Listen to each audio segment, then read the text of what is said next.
আমরা এখন মুরুগুমা ভিউ পয়েন্টে চলে এসেছি। আজকে আমাদের এখানে লাস্ট দিন। চলুন আমাদের সাথে গিয়ে মুরুগুমা ভিউ পয়েন্টটা দেখি। ওপর থেকে পুরো ড্যামটা সুন্দর দেখা যাবে। আজকে সকালটা খুব সুন্দর, পরিষ্কার আকাশ, সূর্য উঠেছে। কাল রাতে প্রচুর বৃষ্টি হয়েছে, চারিদিকে একদম ক্লিন অ্যান্ড ক্লিয়ার। চলুন দেখা যাক।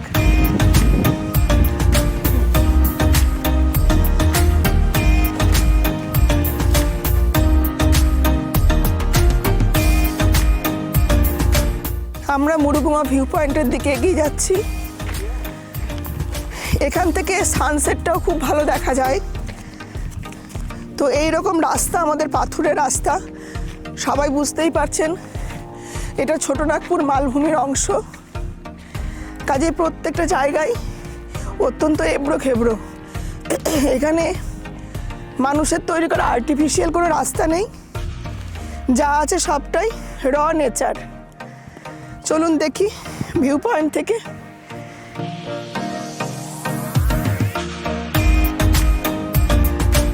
আমরা পৌঁছে গেছি মুরুগুমা ভিউ পয়েন্টে, যা সন্ধেবেলায় আসলে সানসেট পয়েন্ট। এখান থেকে সানসেটও দেখা যায়। এই হলো মুরুগুমা ভিউ পয়েন্টে পুরো ড্যামটা পেছন দিকে দেখুন আমার ভিডিওর মাধ্যমে। এটা হলো মুরুগুমা ভিউ পয়েন্টের একটা দিক, আর একটা দিক দেখাচ্ছি একটু পরে।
আমরা চলে এসেছি মুরুগুমা ভিউ পয়েন্টের আরেকটা সাইডে। এই সাইডটা থেকে এই ড্যামটার 360 ডিগ্রি ভিউ পাওয়া যায়। আর এই মুরুগুমা ড্যামটা সাহারাঝোর নদীর উপরে। এই সাহারাঝোর নদীটা হচ্ছে কংসাবতী নদীর উপনদী, তার উপরে এই ড্যামটা তৈরি হয়েছে। এই ড্যামের জল দিয়ে মূলত সেচের কাজ আর মানুষের কাজে লাগে।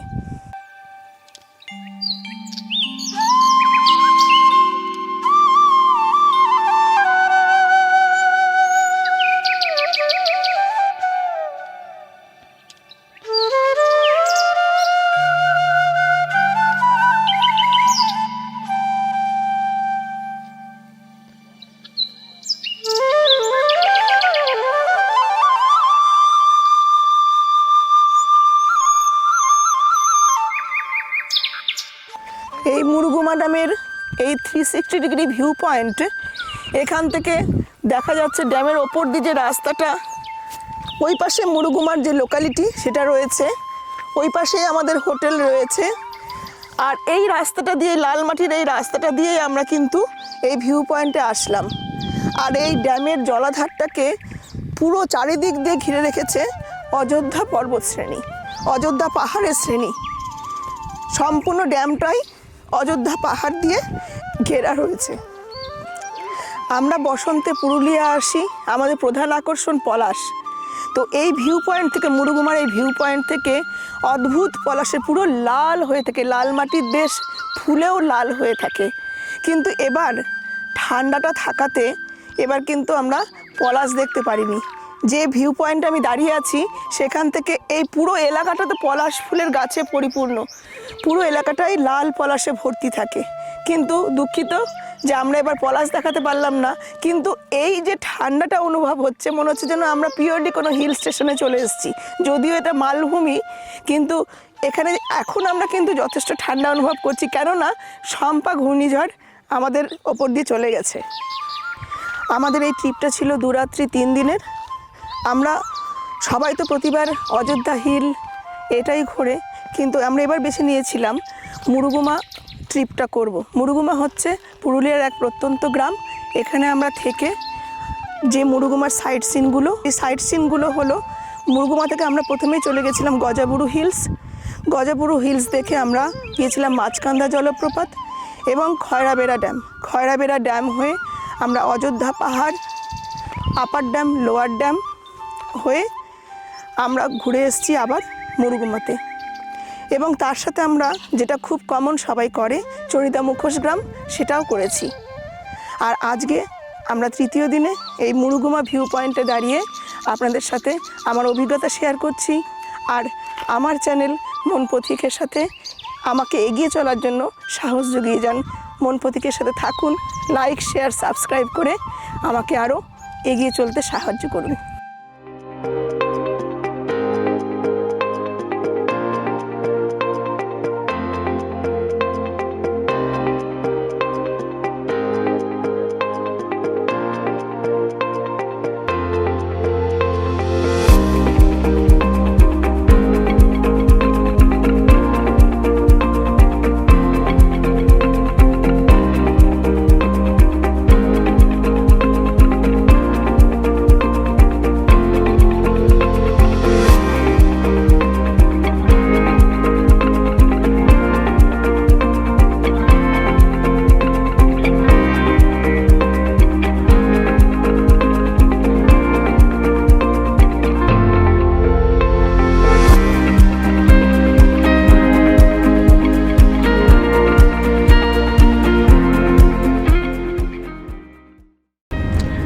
আমাদের Murguma trip almost complete. Durgapur যাওয়ার পথে মুরুগুমারই একটি সাইট সিন, প্রাচীন মন্দিরের জায়গা দেউলঘাটা হয়ে আমরা দুর্গাপুরে ফিরছি।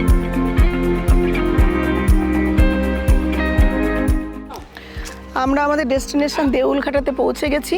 মুরুগুমা থেকে 16 কিলোমিটার দূরত্বে অবস্থিত এই দেউলঘাটা আরশা থানার অন্তর্গত, পুরুলিয়া জেলার আরশা থানার অন্তর্গত এই দেউলঘাটা। দেউলঘাটা মূলত পাল এবং সেন আমলের স্থাপত্য শৈলীর নিদর্শন। ত্রিরথ শৈলীতে নির্মিত এই দেউলঘাটা, এখানে শৈব এবং জৈন ধর্মের আদলে এই মন্দিরগুলো তৈরি হয়েছে। দেখুন, এই দেউলঘাটা অত্যন্ত প্রাচীন প্রত্নতাত্ত্বিক নিদর্শন। আমার সাথে সাথে আমি আপনাদেরকেও দেখানোর চেষ্টা করছি পুরুলিয়া জেলার দেউলঘাটা। কংসাবতী নদীর তীরে অবস্থিত, পাশে কংসাবতীর সুন্দর ভিউ রয়েছে, যেটা একটু পরে যাচ্ছি আমরা ওখানটাতে।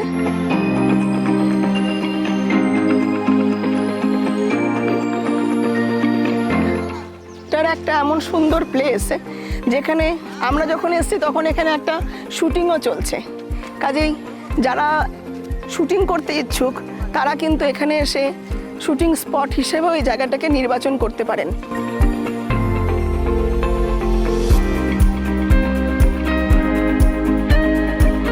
বড় পাল সেন যুগের স্থাপত্য শৈলী এইগুলো। নবম থেকে 11 শতকে এই মন্দিরগুলো নির্মিত হয়েছিল। দেউলঘাটা, যার আক্ষরিক অর্থ দেবভূমি, ল্যান্ড অফ টেম্পলস।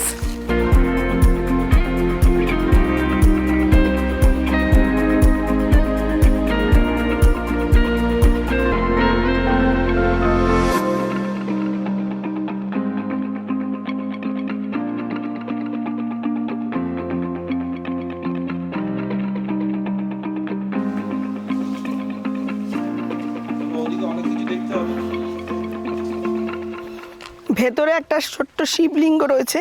প্রথমেই বলেছিলাম এখানে শৈব এবং জৈন আদর্শে এই মন্দিরগুলো, জৈন ধর্মকে অবলম্বন করেই কিন্তু এই মন্দিরগুলো তৈরি হয়েছে।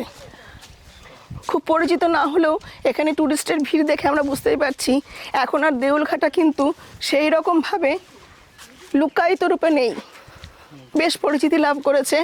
আমাদের বাংলা তথা ভারতবর্ষের এইরকম প্রাচীন মন্দিরগুলো যদি আরও বেশিভাবে এক্সপ্লোর হয় আমার বা আমার মতো অন্যান্য ব্লগারদের মাধ্যমে, তাহলে তো অবশ্যই প্রাচীন সংস্কৃতি সম্পর্কে আমাদের পরবর্তী প্রজন্ম অনেক বেশি ওয়াকিবহাল হতে পারে। মন্দিরটাতে এখনও কনস্ট্রাকশন চলছে, রেনোভেশন চলছে। এখন যেগুলো দেখছি সেইগুলো রেনোভেটেড যে ফর্ম, ওপরে কিছু পোর্শনে যেগুলো আগে তৈরি হয়েছিল প্রাচীনকালে সেই নিদর্শনগুলো রয়েছে।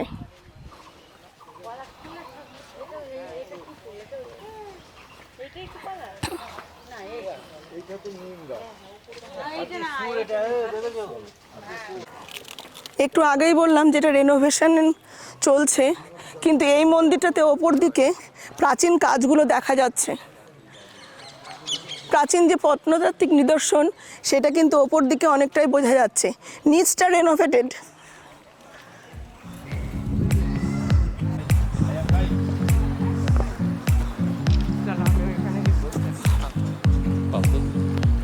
কংসাবতী নদী বয়ে যাচ্ছে।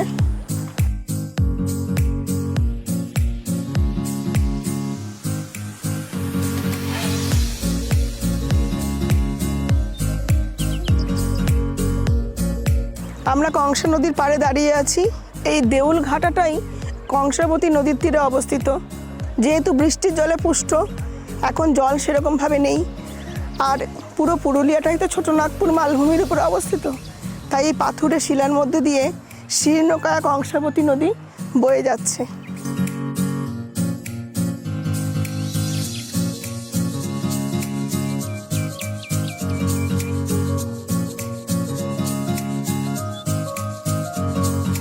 চারিদিকে দেখতেই পাচ্ছেন পাথুরের শিলা সব রয়েছে। বর্ষাকালে হয়তো এই জায়গাগুলো জলমগ্ন থাকে, কিন্তু যেহেতু এটা বৃষ্টির জলে পুষ্ট নদী, সেই জন্য এখন এই জায়গাগুলো ফাঁকা রয়েছে। আর ছোটনাগপুর মালভূমির নিদর্শন এই পাথুরের শিলাগুলো আমরা দেখতে পাচ্ছি। খুব খরা হলে পরেও এখন বিশেষ করে এই মার্চ মাসে এই জায়গাটা বেশ ভালোই লাগছে। এই ছিল আমাদের মুরুগুমা ট্রিপের শেষ সাইট সিন, দেউলঘাটা। আপনাদেরকে দেখালাম আমার মাধ্যমে, জানি না কতটা দেখাতে পারলাম, চেষ্টা করলাম। আর এখন আমরা এই কংসাবতী নদীর পাড়ে দাঁড়িয়ে আছি পাথুরের শিলার উপরে। অবশ্যই জানাবেন কমেন্ট করে কেমন লাগলো আমার এই ভিডিও।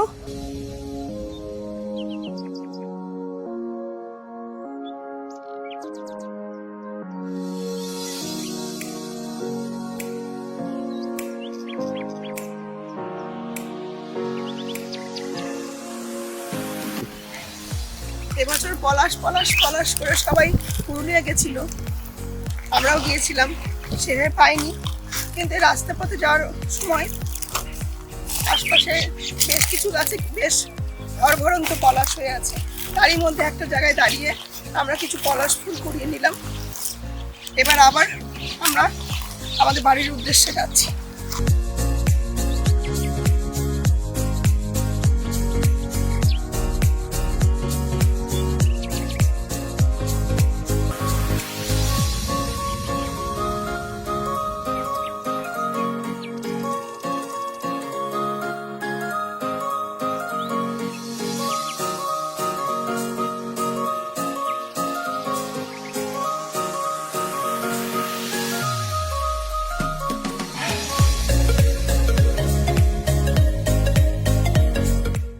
আমাদের মুরুগুমা ট্রিপ শেষ। বাড়ি ফেরার পথে পুরুলিয়া আসানসোল রোডে রাজবাড়ির আড্ডাখানা নামক একটা হোটেলে আমরা দুপুরে লাঞ্চ করার জন্য ঢুকেছি। লাঞ্চ সেরে পরে আসছি।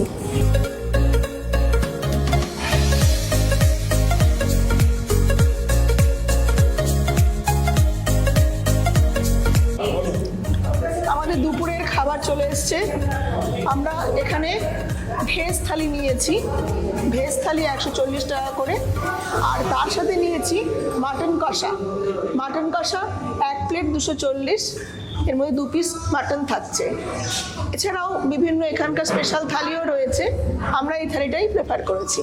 খেয়ে তারপরে জানাচ্ছি কেমন এখানকার রান্না।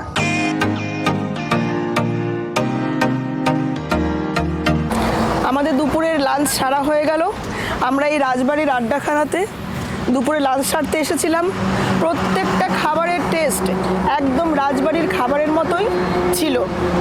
কাঁসার থালায় কাঁসার বাটিতে করে, আমি নিশ্চয়ই ছবিতে দেখাচ্ছি, দেখবেন আপনারা যে খাবারটা ডিস্ট্রিবিউটও করেছে একদম রাজবাড়ির খাবার স্টাইলে। পুরুলিয়া আসানসোল রোডে এই রাজবাড়ির আড্ডাখানা রেস্টুরেন্টটি অবস্থিত।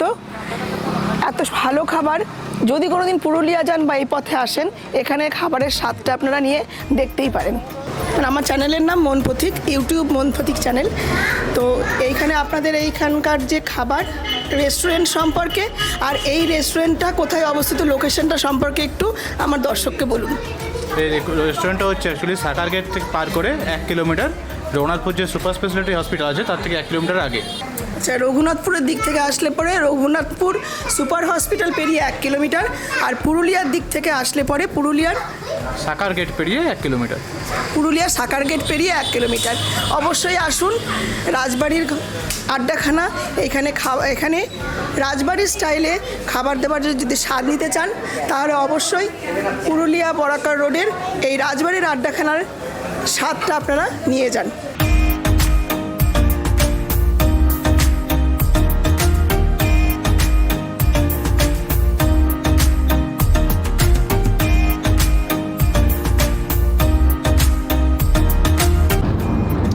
এই ছিল আমার এবারের ঘোরার ভিডিও। কেমন লাগলো অবশ্যই কমেন্ট করে জানাবেন। আর সব সময়ের মতোই বলি যে ভালো লাগলে লাইক, শেয়ার আর সাবস্ক্রাইব করে আমার চ্যানেলকে এগিয়ে যেতে সাহায্য করুন।